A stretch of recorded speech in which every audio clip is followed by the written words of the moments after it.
A história do Brasil é uma história muito complexa, temos falado muito sobre isso aqui. É uma história marcada sempre por uma tendência forte à desagregação moral. Essa desagregação moral ela tem efeitos institucionais. Né? O Brasil não é um país estável institucionalmente.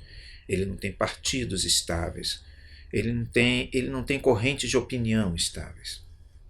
No entanto, em que pese esse aspecto da história do Brasil, o Brasil só continua existindo porque, ao lado disso, existe uma tendência contínua, permanente, uma insistência que nós diríamos até extraordinária, na crença de que o Brasil tem um potencial único, de que o Brasil é um país que, do ponto de vista dos seus sentimentos mais interiores, que, do ponto de vista das suas potencialidades, ele pode se realizar como uma grande nação.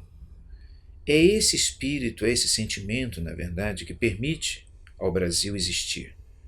É ele que equilibra as forças desagregadoras no Brasil e que reorganiza o Brasil de tempos em tempos, que dá ao Brasil a possibilidade de tempos em tempos, tornar-se, rearticular os seus sonhos e os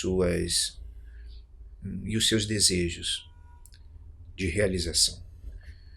Essa duplicidade na história do Brasil é interessante e nos explica também por que nunca desistimos, os que aqui vivemos, de que o Brasil venha a ser, em algum momento, um gigante despertado.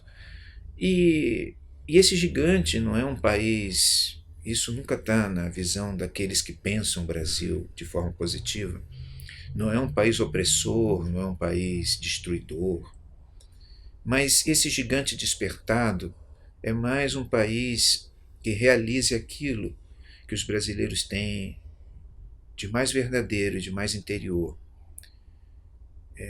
que é a ternura, o vínculo familiar, aquela preocupação com estabilidade, com harmonia, que sobrevive diante de toda a desagregação, né, da experiência social caótica da história do Brasil. É essa essência, né, que é uma potência espiritual tão comparável à potência natural do Brasil, que muitos brasileiros ao longo das gerações têm cultivado com o objetivo de que se torne um embrião de uma sociedade florescente, de uma sociedade bem-sucedida e realizada. Essa é uma crença que atravessa a história do Brasil, desde o período colonial, na verdade, e é uma crença que vale a pena ser cultivada, a crença no Brasil.